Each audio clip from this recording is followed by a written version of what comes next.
안녕하세요. 영원한 자주국방 대한민국, 정확한 국방 소식 전해드리는 국방탐구 생활입니다. 구독과 알림 설정 진심으로 감사합니다. 대한민국 KF-21 전투기의 유일한 단점으로 지적되는 인도네시아의 행동이 점점 도를 지나치고 있습니다. 이제 대한민국인 인도네시아의 양아치 같은 행동을 더 이상 참아줄 이유가 없습니다. KF-21 분담금 납부를 계속해서 지연시키며 막대한 예산으로 다른 국가의 전투기를 구매하다가 모두에게 버림받는 입장이 된 인도네시아는 KF-21 전투기 기밀 자료를 유출시키려다 발각되기까지 했습니다. 그런데 어이없는 것은 인도네시아가 한국을 무시하고 조롱하는 뉘앙스의 반응을 보이고 있다는 것입니다. 최근 인도네시아 정부에서는 KF-21 분담금 납부 기한을 10년 뒤인 2034년까지 연장해달라고 요청했습니다. 이는 KF-21 120대 전량이 실전 배치되고도 남는 기간입니다. 사실상 인도네시아의 분담금으로 개발 비용 부담을 덜려고 했던 한국 방산업계의 의도와 전혀 달라지는 것입니다. 결국 방위사업청도 더 이상 인도네시아에게 베풀 관용이 없다고 생각하여 더 이상 인도네시아의 분담금을 기다릴 수 없다고 못 박으며 퇴출을 위한 작업에 돌입했습니다. 그런데 이 소식을 듣고 몇몇 국가들이 대한민국에 손을 내밀고 있습니다. 특히 폴란드가 적극적입니다. KF-21 전투기는 실전기체 양산 준비를 진행하며 추가적인 시험 비행으로 전투기 성능을 개량해 나가고 있는데요. 한국산 전투기 실전 배치가 이제는 눈앞에 보이는 상황이지만 인도네시아는 분담금 납부에 대해 눈치만 보며 미루고 있습니다. 인도네시아는 총 1조 1694억 원 상당의 사업 분담금을 분납하기로 했지만 인도네시아는 2017년 하반기부터 분담금을 연체해왔으며 아직까지도 약 1조 원 가량을 미납한 상태입니다. 하지만 대한민국은 인도네시아의 분담금 납부와 상관없이 KF-21 전투기 개발을 진행하고 있습니다. 대한민국의 KF-21 전투기 양산이 원 계획대로 순조롭게 진행되기 시작하자 오히려 급박해진 것은 인도네시아가 되었습니다. KF-21 전투기는 세계에서 유례없는 속도로 놀라운 신기술을 개발해내며 발전해 나가는데 인도네시아는 이미 몇 년에 걸쳐 KF-21 전투기 분담금을 미납하며 한국과의 약속을 지키지 않고 신뢰를 무너뜨려 왔습니다. 인도네시아와 한국 간에는 방산 분야 외에도 다양한 경제적 협력이 긴밀히 이어져 있습니다. 그렇기 때문에 군사 전문가들조차도 인도네시아의 횡포에 눈살을 찌푸렸지만 되도록이면 끝까지 함께하자는 의견이 많았습니다. 하지만 인도네시아가 양산이 시작되는 지금까지도 갖은 횡포를 부리며 대한민국과의 약속을 밥 먹듯이 어기자 이제는 완전히 퇴출해야만 한다는 의견에 힘이 실리기 시작했습니다. 그런데 더욱 충격적인 것은 KF-21 분담금 미납뿐만 아니라 일전에 구매해갔던 T-50 훈련기 구매 대금에 대해서도 미납 중이라는 것이 확인되었습니다. 이에 대해서 인리 정부 측에서는 여전히 국방비로 하기에 재정난이 심각하다는 변명을 했지만 다른 국가들과의 방산 계약을 살펴보자면 프랑스산 라팔 전투기 계약 대금을 현찰로 선납하고 미국산 F-15EX 전투기를 구매까지 진행하여 의구심을 갖게 하였습니다. 결국 올 초 엄청난 소식이 전해졌습니다. 한국항공우주산업에 파견 중이었던 인도네시아 기술진이 KF-21 관련 내부자료 49건을 USB 5개에 밀반출하다 발각되어 버린 것입니다. 여전히 조사 중에 있으나 현재까지는 KF-21 전투기 시험 비행 결과, 항공전자 기술 자료, 원천 기술 관련 자료 등 민감한 정보가 담겨 있었던 것으로 밝혀졌습니다. 문제는 대한민국이 10년 넘게 쌓아올린 전투기 개발 핵심 기술이 순식간에 해외로 유출될 수 있다는 것입니다. 그나마 불행 중 다행이라면 기술이 유출되기 직전 사이버 보안 검색대에 발각되며 미수에 그쳤다는 것인데 과연 이번이 처음이었을지에 대해서는 여전히 의심스럽습니다. 방위사업청과 국군방첩사령부 국가정보원 등은 레이더를 비롯한 핵심 4대 기술은 안전하다고 잠정 결론 지은 상태입니다. 유출될 뻔한 자료가 항공기술 중 보편화된 기술이라고 하더라도 이에 대한 수사가 쉽게 일단락되어서는 안 됩니다. 아무리 보편화된 기술이라고 하더라도 전투기 기술은 소수의 강대국만이 개발해낼 수 있는 수준 높은 기술력을 갖춰야 하기 때문입니다. 또한 이번 사건을 쉽게 마무리 짓는다면 오히려 기술 유출이 더욱 빈번하게 일어날 계기를 줄 수 있습니다. 대한민국의 안보를 위협하는 기술 유출이기 때문에 인도네시아와의 공동개발국으로서의 신뢰는 완전히 깨져버렸습니다. 그럼에도 인도네시아는 또한 튀르키예 전투기 사업의 공동개발국으로 참여하고 싶다는 의사를 밝히며 유출된 기술이 튀르키예로 들어가는 것이 아니냐는 극심한 우려를 제기하게 만들었습니다. 인도네시아는 여전히 KF-21 전투기 분담금 미납 문제에 대해 언급 한 번 없고 T-50 구매 대금 지불까지 일방적으로 기한을 미루며 반성조차 하지 않고 있는 상황입니다. 결국 폴란드에서 인도네시아 대신 KF-21 공동개발 사업에 참여하고 싶다는 의사를 내비쳤습니다. 국방부 국방전력자원관리실장은 폴란드의 군사전문지 디펜스24와의 인터뷰를 통해 폴란드와 2차 계약을 진행하기 위해 한국 수출립은행의 법 개정을 진행했고, 폴란드와 한국 양국 간의 방산 및 협력 산업 발전을 위한 발판을 탄탄히 만들었다고 밝혔습니다.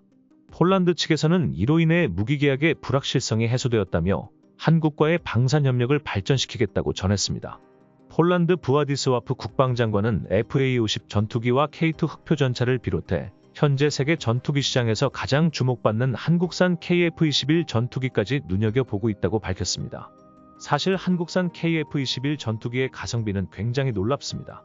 또한 생산력과 가격, 운영 유지비를 장점으로 내세우며 FA-50 전투기를 구매해본 국가들은 KF-21 전투기에 관심을 가질 수밖에 없습니다. 군사 전문가들은 KF-21 전투기가 한국군의 요구대로 스펙이 완성될 시 시장 판매 잠재력은 300대 이상이 될 것이라고 추정하고 있으며, 한국이 스스로 수출 신기록을 갱신하는 것이 충분히 가능할 것이라고 밝혔습니다. 또한 시험 비행을 비롯해 모든 테스트를 완벽하게 해내고 있다는 점을 언급했습니다. 최근 고기동 고바듬각 비행에 이어 공중급 유비행 시험까지도 성공했습니다. 3월 19일 전격적으로 시행된 KF-21 공중급유 시험은 수출용으로 개발된 시제 5기를 동원해 이루어졌습니다. 중앙 동체 상부에 마련된 공중급유의 시그너스 공중급유기가 급유막대를 연결해 연료 공급이 원활한지 테스트하였으며, 이 모든 것은 완벽하게 성공하였습니다. 현대전에서 공중 우세를 달성하기 위해서는 반드시 확보해야 하는 공중급유 능력까지 대한민국이 성공적으로 획득한 것입니다. 이번 시험을 통해 KF-21 전투기는 원거리 작전 능력을 확보할 수 있게 되었고, 앞으로도 공중훈련을 지속적으로 진행해 다양한 시험 비행에 필요한 연료 보급도 공중에서 이루어질 수 있다는 것입니다. 이는 넓은 범위의 작전을 수행할 때 반드시 필요한 능력인 것입니다. 대한민국이 많은 부분에서 성공적인 행보를 걸어가자 폴란드뿐만 아니라 호주까지도 한국에게 관심을 가지고 있습니다. 호주는 대한민국의 레드백 장갑차에서 신뢰를 가진 이후 한국과 공군 훈련을 합동으로 진행하는 등 호의적인 군사협력 행보를 걸어왔습니다. 또한 호주와 인도네시아의 관계가 좋지 않다는 점을 이용하여 인도네시아가 더 이상 뻔뻔한 행동을 하지 못하도록 억제할 수 있습니다. 이는 공동개발에서 인도네시아가 퇴출되더라도 인도네시아가 보복성 자원 수출 제한 등을 하지 않게 하기 위해 반드시 필요한 부분입니다. 인도네시아는 당장 군사력 증강이 시급하지만 자금력 부족으로 다른 국가에서도 배제당했으며, 현재 한국의 T-50 훈련기와 FA-50 경전투기를 운용하여 부족한 부분을 메꾸고 있습니다. 그런데 얼마 전부터 대한민국이 인도네시아와 사이가 좋지 않은 호주에게 KF-21 전투기를 수출할 가능성을 보이며 오세아니아 지역 정비창을 설치하겠다고 밝혔습니다.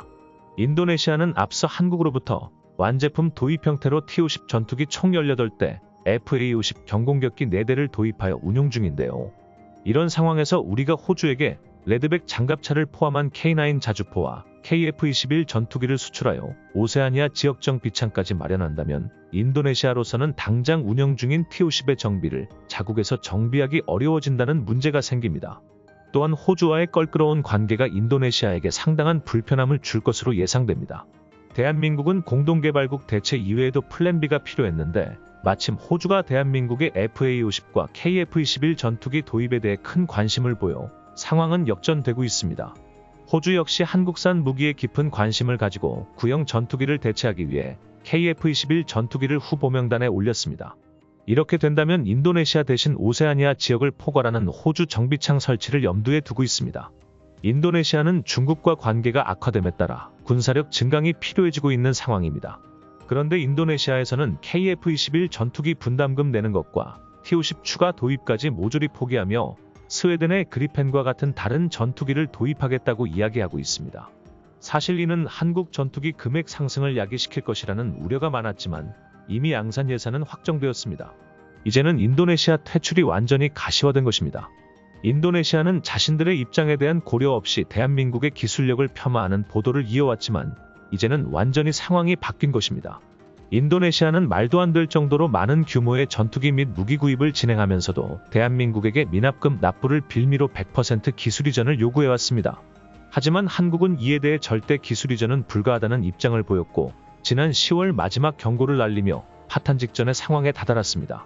이제 인도네시아는 세계 어디에서도 기술 지원 하나 받지 못하는 신세가 되었으며 올해 중으로 완전히 KF-21 사업에서 빠지게 될 전망입니다. 이제 우리 한국은 진리를 찾아야 할 때입니다. 아직도 한국항공우주 산업에서 기웃거리는 인도네시아 기술진과 관계자들에 대한 조사를 낱낱이 하고 자국으로 이송하고 강경한 경고를 보냈던 만큼 완전히 KF-21 프로젝트에서 인도네시아를 퇴출시켜야 할 것 같습니다. 인도네시아의 잘못된 선택이 결국 KF-21 전투기 공동개발 국가로서의 지위를 스스로 걷어차버린 것이 되었습니다. 한국은 인도네시아와의 관계를 빠른 시일 내에 정리하고 전투기 개발을 위해 앞으로 나아가야겠습니다. 국방탐구 생활 시청해주셔서 감사합니다. 좋아요, 구독, 알림 설정 해두시면 매일 알찬 방산 정보 전해드리겠습니다. 시청자분들 좋은 하루 보내세요.